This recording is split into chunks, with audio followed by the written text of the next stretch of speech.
अस्सलाम वालेकुम। Sociology chapter number 2 class 12 का हम आज पढ़ेंगे रूरल कम्युनिटी का characteristics of rural community. This is part 8। Okay, अब इसमें हम लोग पढ़ेंगे कि खुसूसियात देखेंगे कि रूरल कम्युनिटी जो देही एरिया है या देहात में रहने वाले लोग हैं या गांव में रहने वाले लोग हैं वो किस तरीके से रहते हैं और उनकी खासियत क्या है, वहाँ क्या खासियत होती है देही एरिया की, वो हम लोग देखेंगे। सबसे पहले तो कम्युनिटी लिविंग इन विलेज, ये एक ग्राम समुदाय होता है, देहात में रहते हैं, जिसमें वो एक साथ मिलजुल के रहते हैं और जो लोकल ज़रूरत है उनकी उसमें residential satisfies need it's resident the village largely satisfied need to its resident. They have a sense of togetherness. The development of village is influenced considerable by the local needs. Local needs के हिसाब से यहाँ पे देही area में उनकी ज़रूरतें पूरी हो जाती, तो एक छोटा सा एक स्पेस होता है और जिसको हम कम्युनिटी लिविंग इन विलेजेस, ये गांव में रहते। ठीक है, ये हो गया उनका फर्स्ट कैरेक्टरिस्टिक्स, ये उनकी हो गई एक खुसूसियात, विशेषता। अब सेकंड है उसकी विशेषता स्मॉल साइज, ये आकार से बहुत छोटा होता है, जिसमें 5000 पॉपुलेशन होता है। जहाँ पे 5000 या उससे कम पॉपुलेशन होता है वो एरिया को ग्राम, खेड़ा या उसको विलेज कहा जाता है। Population in the Indian contest, a community which a population of about 5000 is designated at a village, उसको विलेज कहा जाता है। Then next point is dominance of agriculture. अब ये एरिया में एग्रीकल्चर, ये एरिया ज़्यादातर एग्रीकल्चर से रिलेटेड होता है, जहाँ पे एग्रीकल्चर आपको दिखेगा। बहुत ज़्यादा तरीके से लोग यहाँ पे खेती करते हैं, उनके पास जीवन जीने की सुविधा दूसरी कोई नहीं होती है, उनका मेन बिजनेस वो खेती होता है।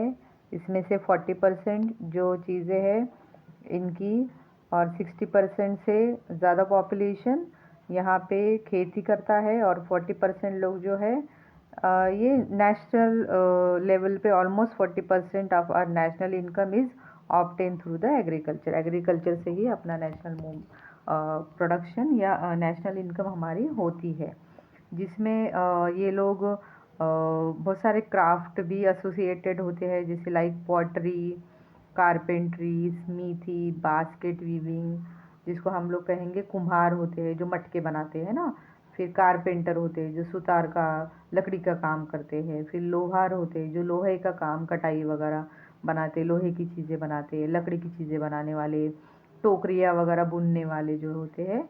तो ये सब चीज़ें आपको एग्रीकल्चर एरिया में दिखेगा, है ना। आजकल जो ट्रेंड चल रहा है कि मट्टी के बर्तन में खाना है, मट्टी के बर्तन में पकाना है, तो ये मट्टी के बर्तन आपको गांव के एरिया में ही मिलेंगे, ये वहीं पे बनाई जाती है।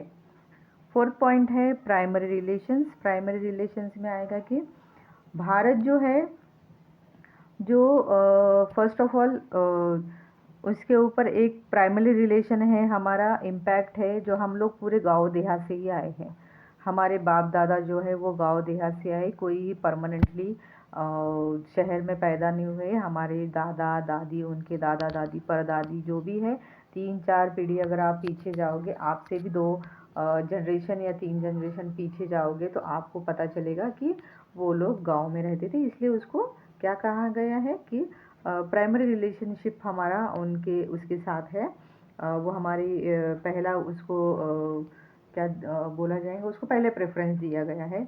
और वहाँ पे एकता थी, एक साथ रहना, एक साथ एक दूसरे को मदद करना, एक दूसरे को हेल्प करना, मिलजुल के रहना, अच्छे से रहना, रिलेशन मेंटेन करना, जॉइंट फैमिली है, रिलेशनशिप्स है, और रिलेटिव्स या अपने जो है उनसे अच्छे से रहना।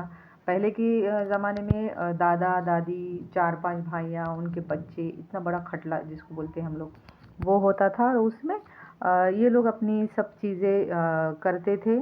तो उसमें हम लोगों को ये चीज़ पता चलेगी कि कहीं ना कहीं हमारा उनसे प्राइमरी रिलेशन है। तो ये एक विशेषता वहाँ दिखेगी। आप गांव में जाओ, आपको कहीं पे भी दिखेगा कि ये लोग बहुत एकजुट एक साथ मिलजुल के रहते हैं और उनको किसी से आने जाने से तकलीफ़ नहीं उल्टी होती है, उल्टा ये लोग खुश होते हैं। फिफ्थ पॉइंट में आएगा सोशल होमोजिनिटी। सोशल होमोजिनिटी मतलब क्या? तो ग्रामीण प्रदेश के जो लोग होते हैं उनका बिहेवियर, उनकी थिंकिंग, उसका ड्रेसिंग सेंस, उनकी एक्टिंग, उनका बात करने का तरीका, वो सब एक तरीके का रहता है। देखो हम लोग पहचान लेते गाँव के लोगों को। कोई अगर कॉलेज में भी अगर हम लोग देखेंगे कोई धोती कुर्ता पहन के आ रहा है, टोपी पहन रहा है या पटका बांधे हुआ है या काष्टा पहना हुआ है या कुछ गाँव के तरीके से बड़े बड़े पैचे वाले पैजामे हैं, कुर्ते हैं, है ना, ऐसी ड्रेसिंग में कोई लोग आते हैं अगर पटके और दस्ती वगैरह वो गले में डाल के या पटका वगैरह लगा के, तो हम लोग समझ जाते हैं कि ये लोग गांव से आए, क्योंकि उनके बातचीत से, उनके पहराव से समझ में आ जाता है कि ये गांव के लोग हैं और ये एक दूसरे को बहुत हेल्प करते हैं। आजकल हम लोग देखेंगे कि एकदम कॉरपोरेट एरिया में भी आजकल देखा जा रहा है कि ये लोग गांव के लोगों को यूज़ करते हैं पॉलिटिकली। वहाँ जाके उनके साथ मिलजुल के या उनके भोलेपन का फ़ायदा उठा के उनको अपने साथ कर लेते हैं। लेकिन ये लोग गांव के लोग आप देखोगे बहुत भोले होते हैं। बहुत एक कोई भी चीज़ इजी लेते हैं, उनको कोई चीज़ का टेंशन नहीं होता। देखिए आप खा पी के मस्त रहेंगे, उनको कोई चीज़ मिले तो भी खुश है, नहीं मिले तो भी खुश है। तो ये चीज़ें हमको गांव के एरिया में देखने को मिलेंगी। तो सोशल होमोजिनिटी होती है, एक दूसरे से मिलना, एक दूसरे से बातचीत करना, कोऑपरेट करना, ये चीज़ें आपको वहाँ पे दिखाई देगी। फिर सिक्स्थ पॉइंट है सिग्निफिकेंस ऑफ फैमिली। अब उनमें फैमिली को बहुत ज़्यादा महत्व दिया जाता है रूरल कम्युनिटी में। The rural community is build around the institution of family. Family ये उनकी केंद्र स्थान है, उनके पास फैमिली को बहुत ज़्यादा महत्व दिया जाता है। एकत्र कुटुंब पद्धति या जॉइंट फैमिली जो हम लोग बोलते हैं, ये अब हम लोगों को यहीं पे दिखाई देगी। उसके बाद है 7 पॉइंट में आपको दिखाई देगा कि स्टेटस ऑफ वुमन। वहाँ पे स्टेटस ऑफ वुमन जो है बता दिया गया है कि आज भी गांव में पुरुष प्रधान संस्कृति है, जहाँ पे पार्टियार्कल फैमिली हम लोग कहते हैं, पार्टियार्कल फैमिली है और औरतें वहाँ पे जेंट्स का ही सुनती है, आदमियाँ ही उनका घर चलाते हैं और आदमी लोगों के अंडर में ही औरतें आज भी रहती है। इनकी मैरिज लाइफ में बहुत सेटिस्फाइड रहती है, बहुत ही हस्बैंड का रिस्पेक्ट करती, हर चीज़ उसकी मानती है, उसका उसने जो कहा उसको आखिरी चीज़ मान के या अपने कल्चर के हिसाब से, इंडियन कल्चर या परंपरा के हिसाब से वो समझती है कि हस्बैंड के साथ रहना, अपना मैरिटल लाइफ उसके साथ ही गुजारना अपना कर्तव्य समझती है। जो इस तरीके से वो हर चीज़ें उसकी फुलफ़िल करती है। और आज भी रूरल एरिया में औरतों को सेकेंडरी माना जाता है या उसको बड़ा ओहदा तो नहीं दिया जाता, बट उसको उनके जो चीज़ें हैं पूरी भी की जाती है, बट आदमियों का या जेंट्स या मेल डोमिनेशन वहाँ पे आज भी दिखाई देता है। उसके बाद है रिलीजियसलिटी। रिलीजियसलिटी मतलब फेथ इन रिलीजन, उनको अपने रिलीजन पे बहुत भरोसा है। ये लोग अपने रीति रिवाज परंपराओं को छोड़ते नहीं है। ये एक बहुत बड़ा रूरल एरिया का कैरेक्टरिस्टिक से वैशिष्ट्य है, जिसको हम खुसूसियात कहेंगे कि इनका विश्वास, उनका भरोसा, उनका धर्म को अच्छे तरीके से फॉलो करना, उसमें की कोई चीज़ ख़राब नहीं होनी चाहिए, गलत नहीं होनी चाहिए, जैसे पुराने ज़माने से होती आ रही उसी तरीके से करते हैं वो। फिर उनकी धार्मिक परंपराओं पे बहुत ज़्यादा भरोसा होता है। गांव में गांव की एक देवता भी होती है जिसको ग्राम देवता कहा जाता है। आपको फिलिंग द ब्लैंक्स में ये क्वेश्चन पूछा जा सकता है कि village has its own identity called gram devata. Gram देवता जिसको कहा जाता है, यहाँ पे हर ग्राम देवता को पूजा की जाती है कि साल भर में से एक बार जतरा होती है, वहाँ पे बहुत बड़ा मेला लगता है और ये भगवान की पूजा की जाती है और सब लोग जो है अपने फैमिली के साथ यहाँ पे पार्टिसिपेट होते हैं। फिर है इनकी जाति व्यवस्था है, डोमिनेंस ऑफ कास्ट सिस्टम। अब कास्ट सिस्टम को यहाँ पे बहुत ज़्यादा अहमियत दी गई है। जिसमें है Indian villages life is inextricably linked with the caste system, which is the hierarchical according to notice of purity or population, religious custom or practices and the nature of their occupation.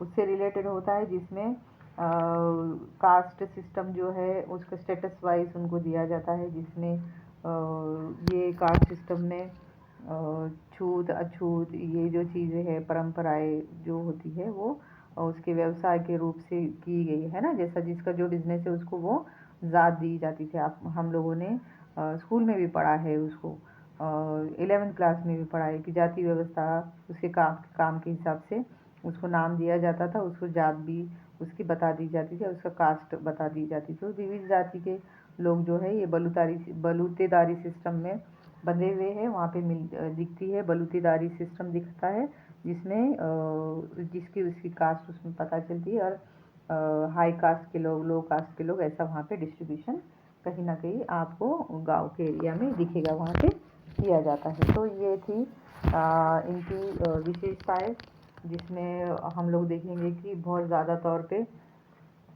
कहीं ना कहीं यहाँ पे hence they are the be understood their dynamic perspective and the relative sense के हिसाब से कि ये इंडियन कैरेक्टरिस्टिक्स विलेजेस का कैरेक्टरिस्टिक्स है इंडिया के, और ये सब चीज़ें आपको देखने को मिलेगी। अब नेक्स्ट पॉइंट में हम लोग पढ़ेंगे कि problems of Indian rural community. अब इसमें पार्ट 8 एंड पार्ट 9 में एक साथ आपको पढ़ा दे लूँ, ठीक है। अब प्रॉब्लम ऑफ इंडियन सोसाइटी में क्या है, it is true that India villages are undergo rapid change now. These changes have to not always brought positive results in all spheres of village life.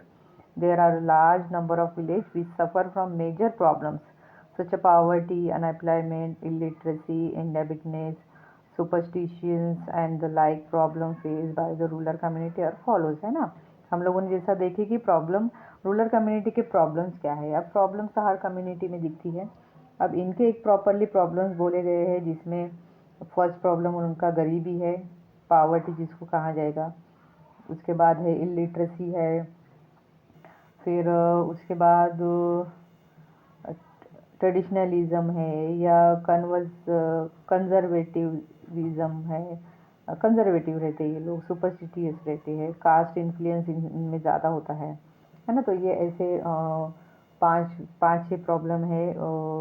Farmer suicide है, lower status of woman है, family disputes है, ये सब चीज़ें आपको इसमें दिखाई देगी। तो हम लोग उसको पढ़ेंगे अभी। अब देखेंगे सबसे पहला मेन प्रॉब्लम है पॉवर्टी का।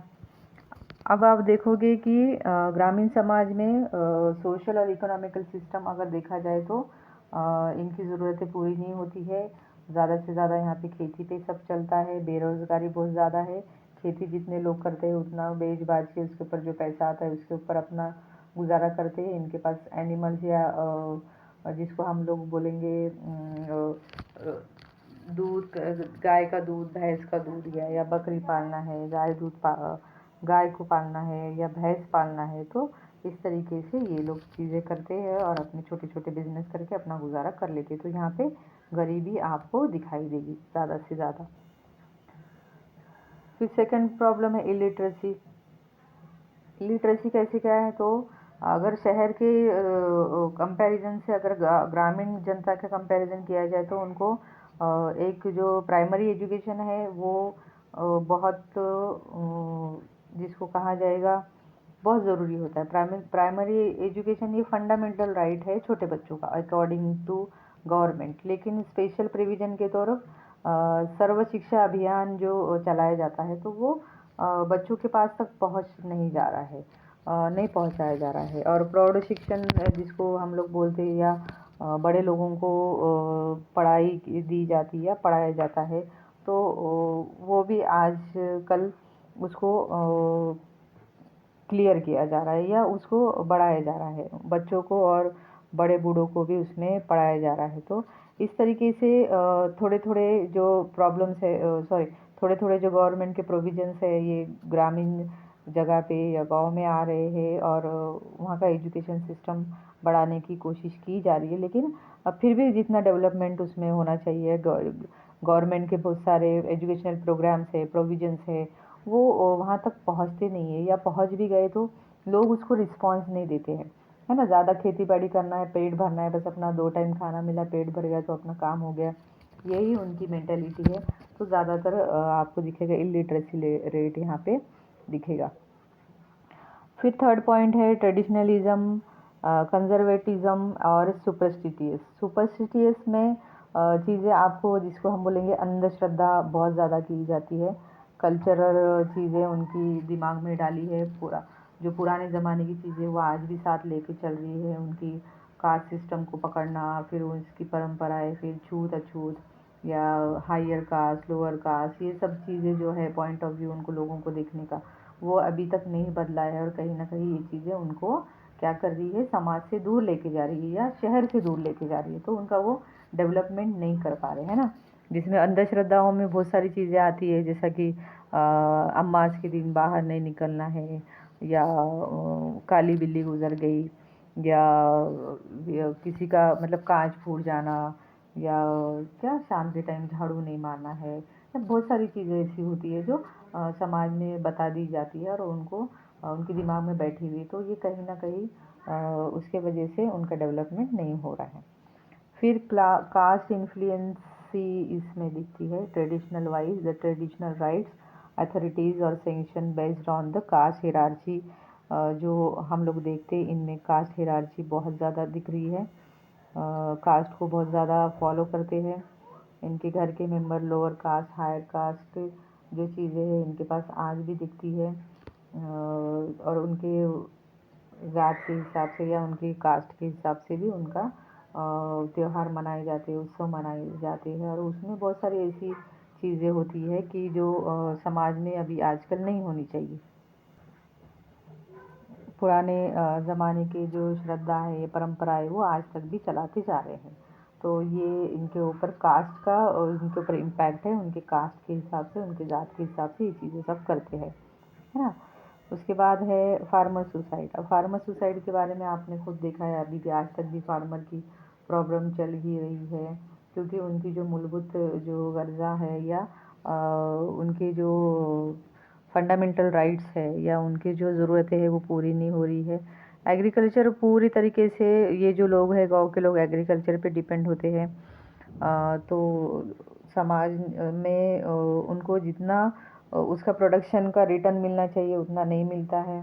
गवर्नमेंट हेल्प नहीं करती है उनको, अगर गवर्नमेंट से लोन मिलता है तो लोन रिलीज़ नहीं जल्दी किया जाता है, या लोन बढ़ते ही जाता है, वो भर नहीं पाते, प्रोविज़न इतना नहीं होने के बावजूद नहीं होता है। कभी कभी ऐसा भी होता है कि बारिश नहीं होने की वजह से खेती नहीं हो पाती है ना, और खेती में नुकसान होता है। कभी कभी बारिश ही इतनी हो जाती है कि खेती की पूरी ख़राब हो जाती है। तो कई कारण ऐसे होते हैं कि जिससे ये लोग अपना लोन वगैरह है वो नहीं भर पाते हैं, और इस वजह से वो परेशान हो चुके हैं, उनका ज़िंदगी जीने का मकसद ही ख़त्म हो चुका है। वो उनमें निगेटिविटी आने की वजह से फार्मर सुसाइड बहुत ज़्यादा हो रही है, क्योंकि उनकी ज़रूरत ही पूरी नहीं हो रही है ना। उनके बच्चों का ना एजुकेशन होता है, उनको पेट भर 2 टाइम खाना भी नहीं मिल रहा है। तो इस तरीके से कहीं ना कहीं हम लोगों को फार्मर सुसाइड देखने को मिलती है रूरल एरिया में। फिर है लोअर स्टेटस ऑफ वुमन, जो अभी बताई मैंने, आज भी वहाँ पे पार्टियाकर वैल्यूज़ के ऊपर सब चलता है। पितृसत्ताक पद्धति है, कुटुंब, फैमिली है, धर्म, रूढ़ी, परंपराएं के अंडर में सब चीज़ें होती है। आज भी वहाँ पे पर्दा सिस्टम है, या औरतों को ज़्यादा आगे बात नहीं कर सकते, औरतों के पॉइंट ऑफ व्यू को नहीं माना जाता है। घर का जेंट्स जो डिसीजन लेता है उसके ऊपर ही इनका घर चलता है, तो ये चीज़ें आज भी उनके पास होती है। फिर है नेक्स्ट पॉइंट में फैमिली डिस्प्यूट्स। फैमिली डिस्प्यूट में देखेंगे कि ज़मीन के ऊपर से, यार मालकी हक के मालिक कौन है ज़मीन का, उसके हिसाब से गांव में हर जगह पे फैमिलीज़ में कहीं ना कहीं झगड़े होते हैं, क्योंकि यहाँ पे जॉइंट फैमिली है। जॉइंट फैमिली ये झगड़ों के वजह से टूट गई है, कहीं ना कहीं वो न्यूक्लियर हो गई है ना। यहाँ पे दादा दादी, उनके बच्चे हैं, और 4-5 भाई है, 4-5 भाइयों में मिलके एक ज़मीन होती है। वो ज़मीन में जो खेती होती है वो बांटते बांटते या उसमें हिस्से कम ज़्यादा होने की वजह से भी बहुत सारी चीज़ें जो है पैदा होती है और बच्चे आपस में लड़ लेते हैं। कभी कभी ज़मीन पे कुछ पकता ही नहीं है या कुछ प्रोडक्शन ही नहीं होता है, तो इकोनॉमिकल कंडीशन ख़राब होती है। उसमें ज़मीन बेचना, हर एक बच्चे को ज़मीन बांट के देना, तो उसमें कुछ भी माँ बाप के हाथ में नहीं आता है और उसमें झगड़े वगैरह होने की वजह से वो फार्मर का ही इसमें बहुत ज़्यादा नुकसान होता है। और कहीं ना कहीं आगे की जो पीढ़ी होती है या आगे का जो जनरेशन होता है उनमें कहीं ना कहीं झगड़े वैसे ही बसे रहते हैं। और खेती का बिजनेस होने की वजह से ये झगड़े सालों साल उन लोगों में रहते थे। कि आपने सुना होगा कि 4 भाई है, उनकी एक ज़मीन है और उस ज़मीन के ऊपर से उनके झगड़े चल रहे हैं ना। तो हम लोग सुनते बच्चों के मुंह से भी कि हमारे चाचा और हमारे में जमती नहीं है, हम लोग बात नहीं करते। तो क्यों नहीं करते? तो वो ज़मीन का झगड़ा चल रहा है ना। तो ये ज़मीनों के झगड़े आज भी लोकल रूरल एरिया में दिखाई देते हैं। तो ये बहुत सारे प्रॉब्लम्स है रूरल एरिया की, तो कहीं ना कहीं ये कम होना ज़रूरी है। तो इस वजह से ग्रामीण एरिया में डेवलपमेंट होना बहुत ज़रूरी है। ठीक है, तो हमारा ये जो रूरल कम्युनिटी की कैरेक्टरिस्टिक्स ऑफ रूरल कम्युनिटी और प्रॉब्लम्स ऑफ रूरल कम्युनिटी का पार्ट 8 और पार्ट 9 हो चुका है। नेक्स्ट पार्ट में हम लोग देखेंगे कि जिसमें है एफर्ट फॉर रूरल डेवलपमेंट।